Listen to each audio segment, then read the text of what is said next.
Welcome back, everyone. We are two dudes talking 80s. As usual, I'm John. That's my partner, Lewis. What's up? What happened? Hello. I didn't change it up, man. All right, here we go. Hello. Okay, there you go.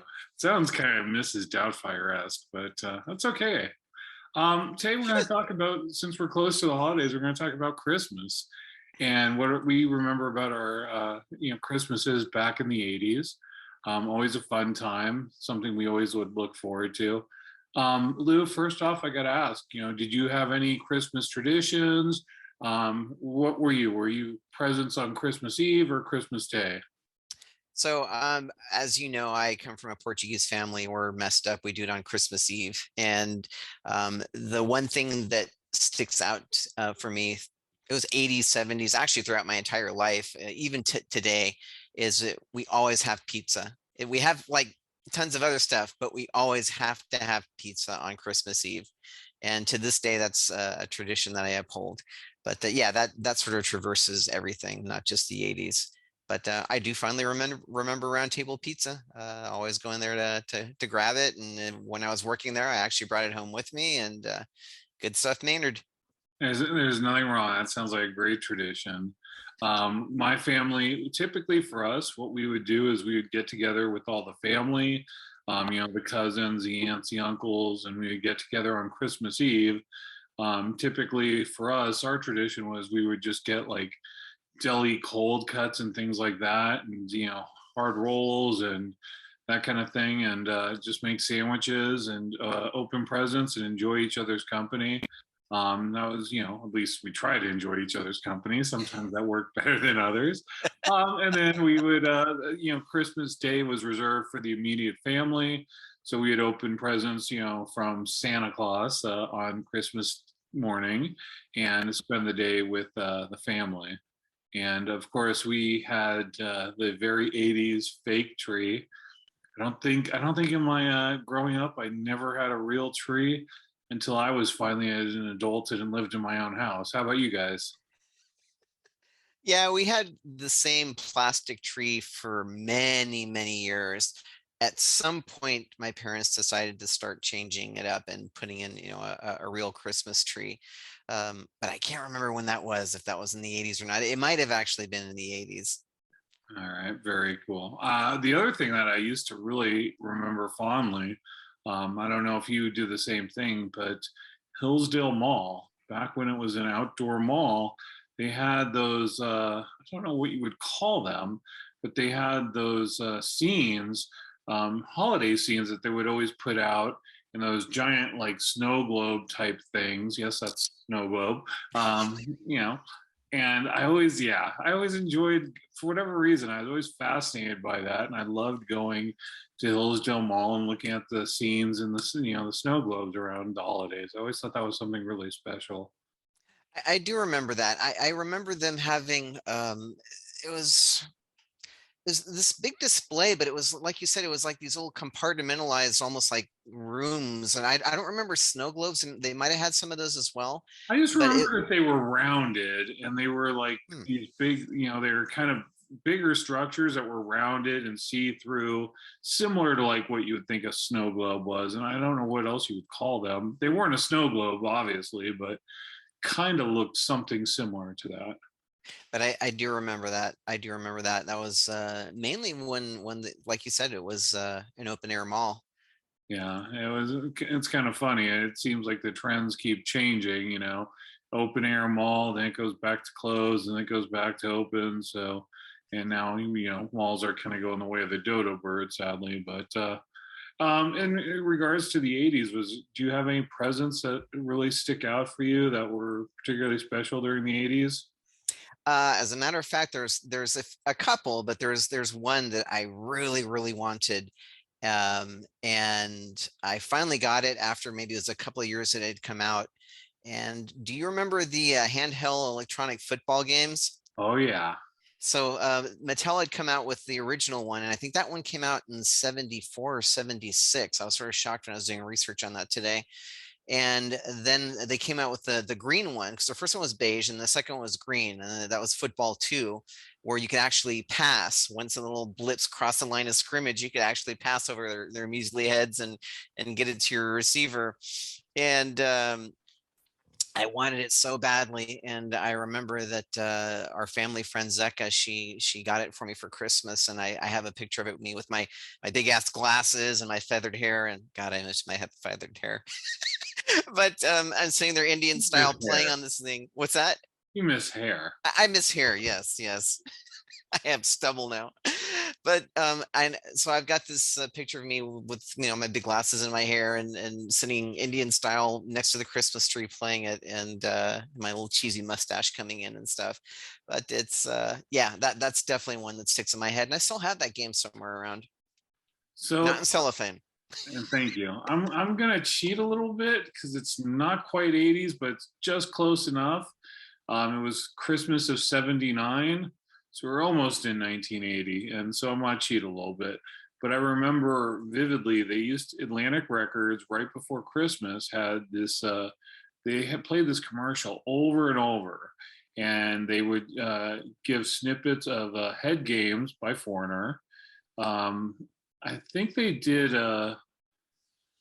All of My Love by Led Zeppelin for In Through the Outdoor, and Highway to Hell for AC/DC, obviously Highway to Hell. And they were saying, for this Christmas, buy these albums. And I asked, for those albums for Christmas and got all three. Yeah, I remember that very vividly. So that was one of my favorite presents. I think a lot of the video game stuff was things that I really enjoyed as well. And going to a later time, obviously not 80s, but I want to bring it up anyway. So after my mother had passed away, and this was about 1995, I had, my sister had found out that she had already ordered her gifts. My mother used to shop earlier, had already purchased gifts for her for Christmas. And I was like, wow, that kind of sucks. I wish, you're so lucky to still get, gifts from mom and blah, blah. Well, to my sister's credit, my mom had already bought me a CD holder that was in the shape of a Les Paul guitar. And so she wrapped it to me and, put it from my mother, a gift from my mother. And yeah, that's probably the greatest Christmas gift I ever got, because I got a Christmas gift from my mother after she had passed. So a little Wow. emotional, not very 80s, but hey, I want to talk about it anyway because this is our show. So we'll do what we want. There All you right. go. There That's it's that. That's beautiful, man. I don't think I'd realize that. I remember the rack that you're talking about. I didn't know the story behind it though. That's really touching. Yeah, that was pretty great. So moving on to something a little bit more pleasing. So there are some great Christmas songs in the 80s. You had the Waitresses with Christmas Wrapping, Paul McCartney's Wonderful Christmas Time, Band-Aids, Do They Know Christmas, Wham's Last Christmas. You have a favorite? I do, and it's not any of the ones that you've mentioned. Ooh, Uh, although it's one that we've talked about before. intrigue. So as most people know, or if they don't, they probably get an inclination right now that both of us were really and still are really into sort of the heavy metal genre. And that was the kind of stuff that I used to listen to on the radio, KSJO, KOME, KSAN, just the rock and metal stations. And there was this one band that came on with a Christmas carol, and I'd never heard of this band before until I heard this Christmas carol, and it was called Heavy Christmas to You, and the band was called 220 Volts. And did a little bit of research on that today. They're actually a Swedish band, and I was listening to some of their other music. They've got some really cool tunes. But anyway, so I don't get too far off track. You got to listen to them though, John. I think for whatever reason, I think you'd really like them.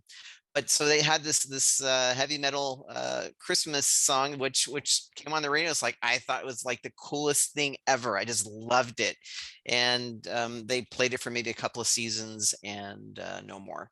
Although I did find out that they did a remix or re-release of it in 2006. Sounds really great. Yeah, if you haven't heard that and you're into heavy metal, definitely give that a listen. Nice. I did give it a listen. Little iffy for me, but hey, if I had grown up with it, I probably would still enjoy it.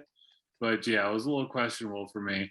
For me, I don't know. It's a toss up. I really love Paul McCartney. So Wonderful Christmas Time came out in 1980. I think that's, one of the songs I always look forward to hearing in the Christmas. And then Wham's Last Christmas, I think is fantastic. Again, getting off a little off the 80s track.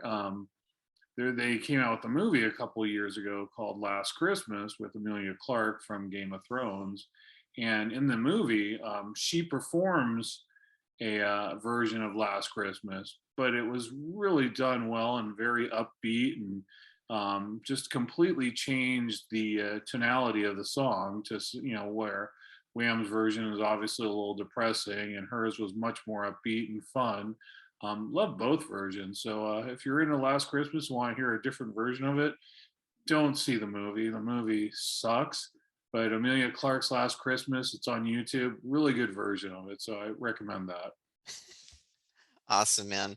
I also remember on Christmas or around the Christmas season, them having like the solid gold Christmas specials. Do you remember those at all? I do. They'd come out, all the dancers would come out dressed up in Christmas stuff and do their slinky dances and whatnot. I used to love solid gold just in general, but saw Ozzy on there once. Anyway, yeah, thought I I'd throw think that. I think Nancy went to a taping of it once. Really? Yeah, you'll have to ask her about that I once. definitely will. But it's kind of funny. I'm going to use this as a segue because you mentioned the Solid Gold dancers, and they featured in this next movie I'm going to talk about. I'm going to switch into movies a little bit because I love 80s Christmas movies, and my absolute favorite. Well, I was always a sucker for Charles Dickens' A Christmas Carol.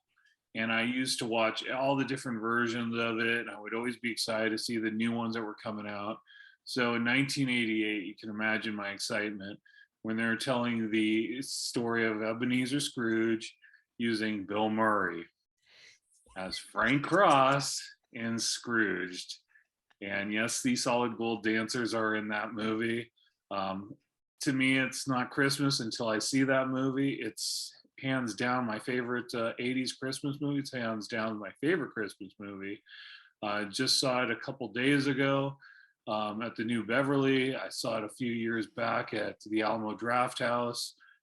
Never get tired of it, and you got to go. You even catch things that you didn't notice. But one of my favorite things is you see one of the scenes where he's at his office, and there's a sign in the back. It says cross and thing you nail people to.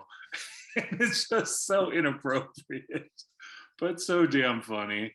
And Bill Murray, getting, finding his heart and, becoming soft and everything else and, rediscovering love and all that. That's Christmas to me. Bill Murray Christmas. It's awesome. I think we saw that movie for the first time together in the theater. I actually remember seeing it. My aunt took me to see it. Oh, I went with my aunt. I think it was like right after Thanksgiving or something. We might have even gone on Thanksgiving. I remember seeing it at the old oh god, the Hyatt Burlingame Theater. oh Remember wow. that? It was right Oh next yeah. door to the Frog Pond. Why I remember that, I don't know. But yeah, I remember seeing it in a theater, and it still resonates to me, especially the end where he's like pointing out people, and he's like, "Hey, that guy talked the whole movie. Now he won't sing along," and that kind of thing. I saw it the other night, and it was still fantastic. So, is that one of your go-tos, or do you have a different '80s Christmas movie you go to? I don't, well, I guess I do have a go-to, but before we would go to that, what is the name of the actress? I think she plays Christmas Future or Christmas Present that she just beats the crap out of Bill Murray's Carol character. Kane. Carol Kane. And it That's was go ahead. what was funny is when I saw at the Alamo Draft House, they had one of those movie parties, and they give you props. And one of the things they gave you was a towel. So every time he says towel, you would wave the towel overhead. And when she appears with bubbles. So you got a thing of bubbles, and every time she would appear, everyone was in the audience blowing their bubbles out. It was a really fun time. Great audience participation movie, and just a blast. But yeah, Carol Kane is the actress you're referring to. And that's the same one that used to play in Taxi, right? Correct. Latka's wife. Yes, same one, I think. I think it Almost is too. 99% sure. Very cool. Very cool. So my go-to 80s movie, and I didn't know that it was in the 80s. For some reason, I thought it was actually in the 70s, but it's actually in the 80s, is A Christmas Story. And just love all of the iconic, the catchphrases that have come out of that. You're gonna shoot your eye out, and just it's a great movie. That's one of those ones that I can watch over and over and over, and I get sick of, much like Scrooged. Yeah, and the funny thing is, when that movie came out, it actually was a huge flop. Was it? Did really poorly. It's one of those movies that became really popular, through home video, I think was a big part of it. But yeah, if you read up on it, actually it was quite a flop when it originally came out in theaters. Wasn't well received at all. Oh, what a trip, man. Yeah. I loved it. I mean, from the first time that I saw it, I just thought it was amazing. That's one of those movies I've never seen on screen, and I would love to see it. I think that would be a blast too. But to me, it's such a tradition on Christmas Day. It's on all day, like I'll catch it on Christmas Day at home. So I've never really sought it out in the theaters to see that experience. And the main actor in that, I think the only other thing that I'd seen him in before that movie was a Hershey's commercial, like a Hershey's chocolate syrup commercial. Do you remember that? No, I don't. That's Peter Billingsley, and he actually went on to be a popular producer, Oh, producer of movies, and he works. I want to say he was also in Elf. I've never seen Elf. Never seen? Okay, I've well, never seen Elf. And I've never had my picture taken with Santa ever. I promise when I do it, I'm going to show the horns and be wearing a Dio shirt. that hurts my soul. I just took a picture of Santa the other day. Did you? Yeah, we had work. We had a Santa there, and I took a photo with him. Yeah, I've got to get that rectified. Bring the dogs. Now people bring dogs. They bring props. They bring everything. All right. So we talked a lot about 80s, Christmas traditions, gifts, movies, songs. Here's the most important question I'm going to ask you, and you better get this right. The Okay. pressure's on. Is Die Hard a Christmas movie? Yes or 100% no? right. Oh, it is, without a question, a Christmas movie. Okay. Well, you got that answer right. Good job. If you would have failed, this partnership would have ended right here, right now. It'd be over. Two guys talking 80 would be one guy talking 80s. Me, you'd be out. So good job, Lewis. You saved your spot. There you go. All right. Well, anything you want to add in regards to this? Anything you're looking forward to in this, Christmas season? This Christmas season, Christmas Eve, I'm gonna go and spend it with my mom, and Lulu is spending it with the grandkids. Christmas Eve and Christmas Day. So it'll just be me and the dogs, and we'll be chilling out, and I'll be picking out on food, and it'll be fine. How about you? Yeah, same. It's gonna be pretty easygoing here at the Antonelli household. Jake will come over. We'll probably watch, Polar Express or something. I we'll see, and we'll make some Christmas cookies. Those pre-made, what is it? Nestle Toll House cookies, the Christmas cookies that you just slice up, and they have the different Christmas scenes on them. It's kind of a tradition for Jake and I to make those for Christmas, and watch some NBA games, open some gifts, and it'll be a very nice, mellow evening. If I find time, one of the things I always used to do in the 80s too was seek out A Year Without a Santa Claus. So probably watch that as well. Awesome, man. Awesome. One last question for you. You remember Three's Company, right? I do. All right. It did go into the 80s, so this technically is within bounds. What was Suzanne Summers' character's full name? Chrysanthemum snow? Close. Christmas snow. Christmas? Christmas snow. And I thought I would go ahead and wrap it up with that. Wow. I'm so stumped. I don't know why I remember chrysanthemum. I remember Christmas. Now you're making me question it. I'll have to go look it up. Oh, But great. So you give me a quiz and you don't even really know the true answer. I'm pretty positive it's Christmas snow. Okay. Well, I'm gonna guess he's wrong because Lewis and I know him, but he did get the diehard question right. So we'll give him a break on this one. Everyone who's watching this, we hope you have a happy holidays. You know, I know Lewis will wish you happy holidays as well. Thank you guys for watching. We appreciate it. We got a lot of things coming up in the new year. That's going to be a lot of fun. Hope you'll stick with us. And with that, I'll let Lewis sign us off. Peace. Happy New Year. Happy holidays. Take care.